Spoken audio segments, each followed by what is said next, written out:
இல்லை, நீங்கள் சொன்னதில் நுட்பமான விஷயம் இருக்கிறனால அதை நான் விளக்கணும்னு நினைக்கிறேன்.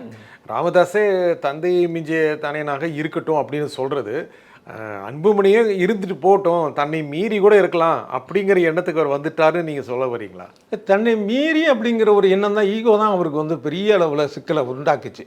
அது உண்மைதான். அது என்னன்னா, ஆரம்பத்திலேருந்தே பார்த்தீங்கன்னா, என்ன மீறி கட்சியா, நான் உருவாக்கின கட்சி, நான் உருவாக்கின நான் அப்படிங்கிறது தான் ராமதாஸ் அவர்களுடைய பேச்சில் வெளிப்பட்டது நம்ம எல்லாரும் பார்த்தோம். அதான் அந்த அதீத ஈகோ, தன்னை விட வந்து ஒரு முக்கியத்துவமாக இப்போ அடுத்த தலைமுறைன்னு வர்றப்ப ஒரு தலைமுறை இடைவெளிங்கிறது எல்லா வீடுகளிலுமே உண்டு, தலைமைகளிலும் உண்டு, கட்சியில் உண்டு, நிர்வாகத்தில் உண்டு, எல்லாத்துலேயுமே உண்டு. பெரிய நிறுவனம் டாடா நிறுவனம் எடுத்தால் கூட பார்த்தீங்கன்னா, அடுத்த கட்ட தலைமுறை வர்றப்போ அவங்க எடுக்கிற நடவடிக்கை வேறு விதமாக இருக்கும். இது முந்தின தலைமுறைக்கு பிடிக்காமல், ஸோ அப்போ ஒரு ஈகோ வர செய்யும். இந்த ஈகோ வந்து இப்போ குறைஞ்சிட்டு இருக்கிறதா தோணுது. இந்த 2 உதாரணங்களை வச்சு நான் சொல்கிறேன்.